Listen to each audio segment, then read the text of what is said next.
ভারত কতদিন সহ্য করবে বাংলাদেশে তার নিঃশ্বাস ফেলবে নাগিনীর মতো তার চারদিক দিয়ে, তার বিশাল এই সীমানা জুড়ে? তাহলে ভারতকে উদ্যোগ নিতে হবে।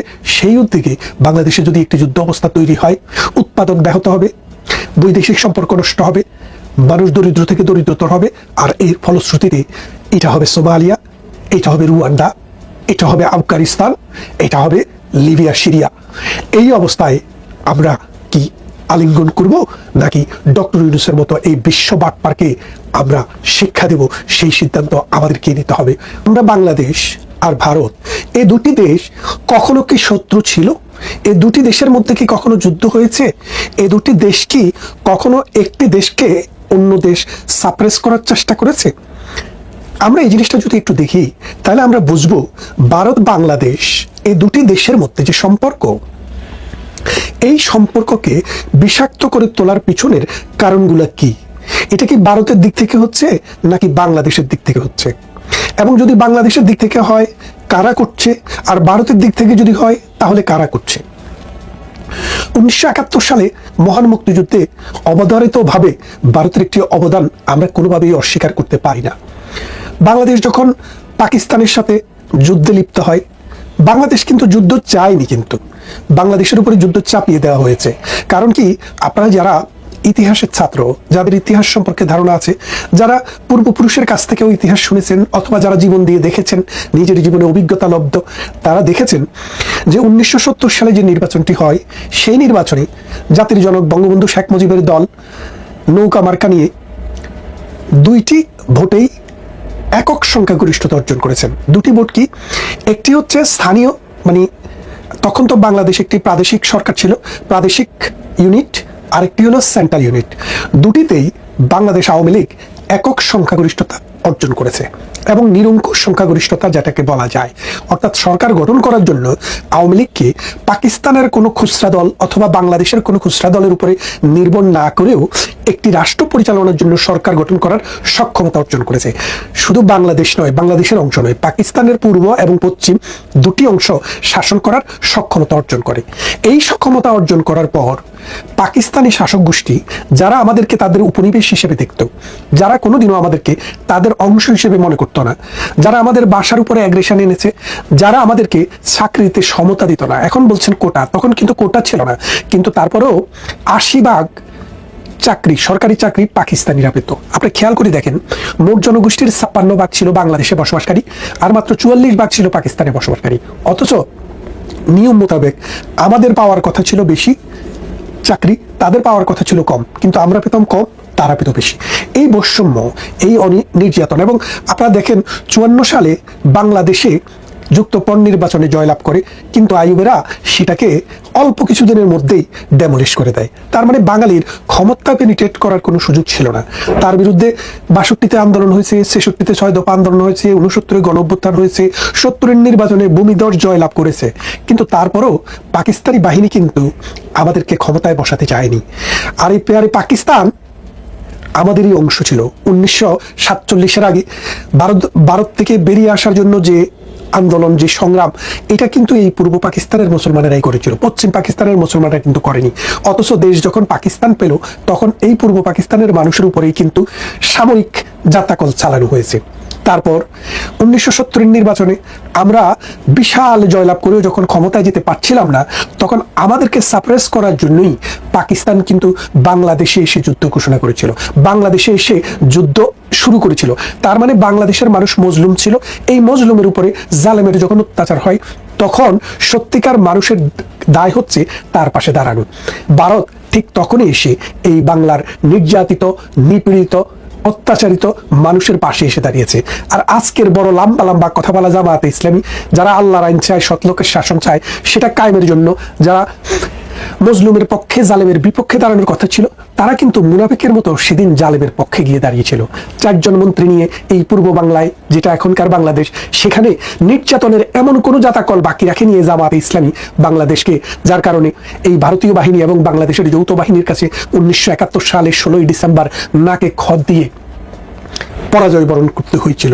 আপনারা যদি বাংলাদেশের মুক্তিযুদ্ধের সংজ্ঞা দেখেন, সেখানে লেখা আছে মুক্তিযুদ্ধ হচ্ছে যারা পাকিস্তান বাংলাদেশের যুদ্ধে জামাতে ইসলামী, পাকিস্তান সেনাবাহিনী, নেজাম ইসলামী, জামাতে ইসলামী, মুসলিম লীগ, আল বদর, রাজাকার, আল শামস এবং শান্তি বাহিনীর বিরুদ্ধে যারা যুদ্ধ করেছে তারা হলো মুক্তিযোদ্ধা। তাইলে বোঝেন, মুক্তিযুদ্ধ মানে হচ্ছে জামাতের বিরুদ্ধে যুদ্ধ করা, মুক্তিযুদ্ধ মানে হচ্ছে আল শামসের বিরুদ্ধে, রাজাকারের বিরুদ্ধে, মুসলিম লীগের বিরুদ্ধে যুদ্ধ করা মানুষরা, যারা যুদ্ধ করে তাদেরকে পরাজিত করেছিল।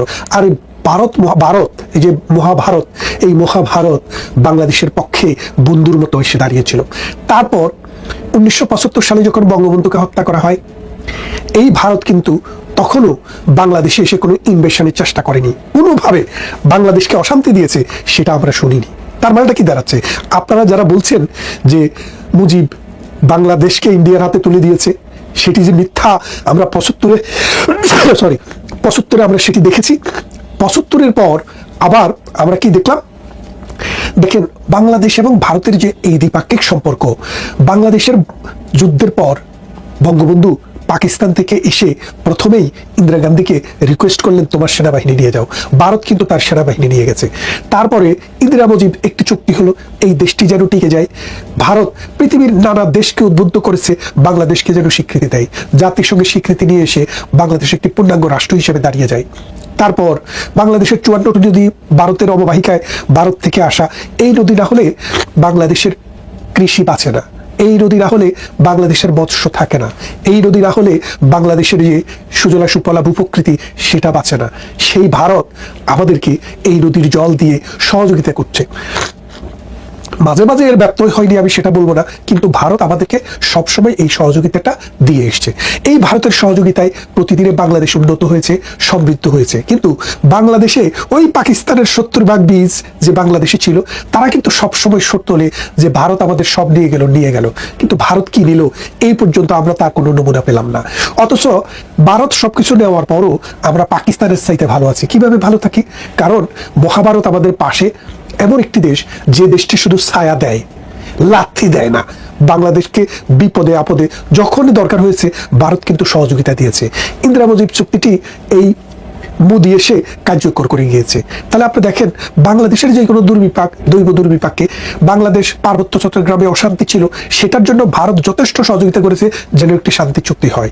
বাংলাদেশে যখন নদীতে পানির সমস্যা হয়, ভারত তখন গঙ্গার পানি চুক্তি করে 30 বছরের জন্য বাংলাদেশকে পানির ব্যবস্থা করে দিয়েছে। আগামী বছর সেই পানির চুক্তিটি শেষ হয়ে যাচ্ছে। রাজনৈতিক সমঝোতা না হলে সেই চুক্তিটি আর নবায়ন হবে না। বাংলাদেশ কিন্তু বিশাল একটি থ্রেটের মুখে আছে। ভারত খুব স্লো অ্যান্ড স্টেডি ওয়েতে কাজ করে।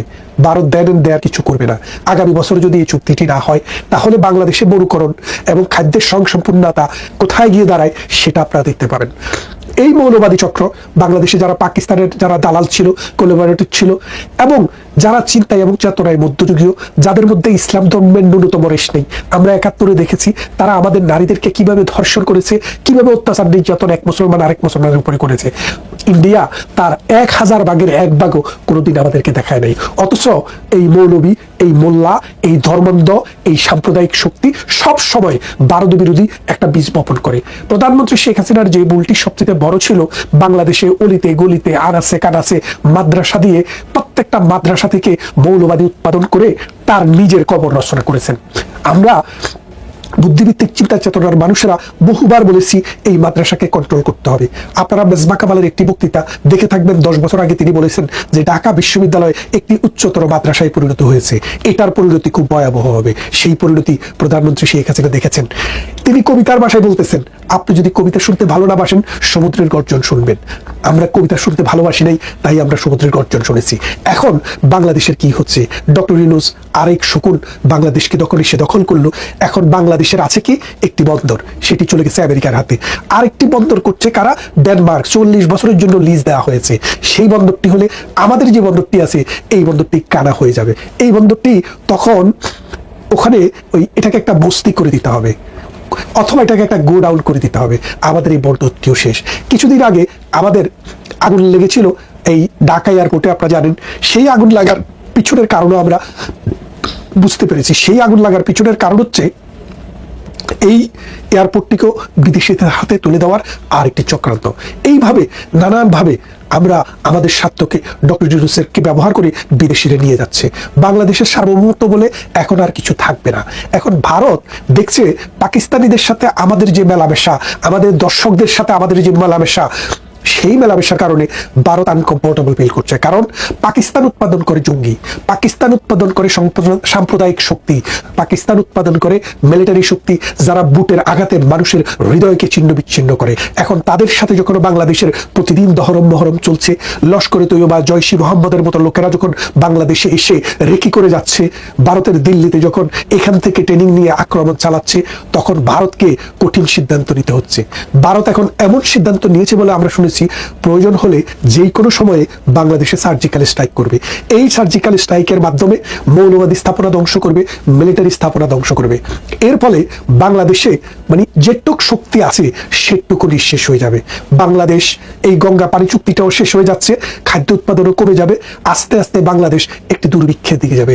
লক্ষ লক্ষ মানুষের চাকরি এখন নাই হয়ে গেছে। রিক্সাওয়ালা, ঠেলাওয়ালা, গাড়িওয়ালা, তাদের জীবন এখন হাহাকার চলছে। এবং গার্মেন্টস শ্রমিক, যারা নিম্ন আয়ের মানুষ, তাদের শত শত গার্মেন্টস বন্ধ হয়ে যাওয়ার ফলে বাংলাদেশে এখন হাহাকার নেমে এসছে। এই হাহাকার, এই অনাচার, এই অত্যাচার, এই নির্যাতন, নিপীড়নের মধ্যে একটি দেশ কতটুকু সামনের দিকে যাবে? মৌলবাদীদের এই খপ্পরে যদি বাংলাদেশ সত্যিই পড়ে যায়, তাহলে এই বাংলাদেশের সীমান্ত আর রক্ষিত থাকবে না, এই বাংলাদেশের অখণ্ডতা আর থাকবে না, স্বাধীনতা আর থাকবে না। তাই আমাদেরকে এখনই সিদ্ধান্ত নিতে হবে বাংলাদেশ কোন দিকে যাবে। ভারত মহাশক্তিধর একটি রাষ্ট্র। এখন পাকিস্তানের এমন কোনো শক্তি নেই, বাংলাদেশকে যদি ভারত আক্রমণ করে সে এখানে এসে পেনিট্রেট করবে, নাক গলাবে, কারণ তার সীমানাই এখনো রক্ষিত। তেহরিকে তালেবান প্রতিদিন কুড়িতে কুড়িতে, গন্ডায় গন্ডায় মারছে পাকিস্তানি বাহিনীকে। তাহলে আপনারা বোঝেন আজকের বাংলাদেশ ডক্টর ইউনূসের বদলতে, মৌলবাদী চক্রান্তের বদলতে কোন জায়গায় গিয়ে দাঁড়িয়েছে আপনারা বোঝেন। এখন যদি আপনারা আপনাদের চিন্তায়, আপনাদের চেতনায়, আপনাদের বোধে যদি পরিবর্তন আনতে না পারেন, সামনে আপনাদের জন্য রয়েছে ক্ষুধা, দারিদ্র, আপনাদের জন্য রয়েছে দুর্ভিক্ষ, আপনাদের জন্য রয়েছে গৃহযুদ্ধ। এই অবস্থায় বাংলাদেশ যে ডেন্সলি পপুলেটেড একটি কান্ট্রি, আপনারা দেখেন 18 কোটি মানুষ ছোট্ট একটু জায়গায় বসবাস করে, পৃথিবীর অন্য যে কোনো দেশের চাইতে বেশি ডেন্সলি পপুলেটেড। সেই জায়গাটি আজকে এই ডক্টর ইউনূস যেভাবে নিয়ে যাচ্ছে বাংলাদেশের মানুষকে, সবাইকে ঋণগ্রস্ত করার জন্য, গ্রামীণ ব্যাংকের গ্রাহক করার জন্য, মানে সবাইকে ফকিন্নি বানিয়ে গ্রামীণ ব্যাংকের গ্রাহক করার জন্য ডক্টর ইউনূস যেখানে আপনাদেরকে নিয়ে যাচ্ছে, সেখান থেকে আপনারা ফিরে আসতে পারবেন না।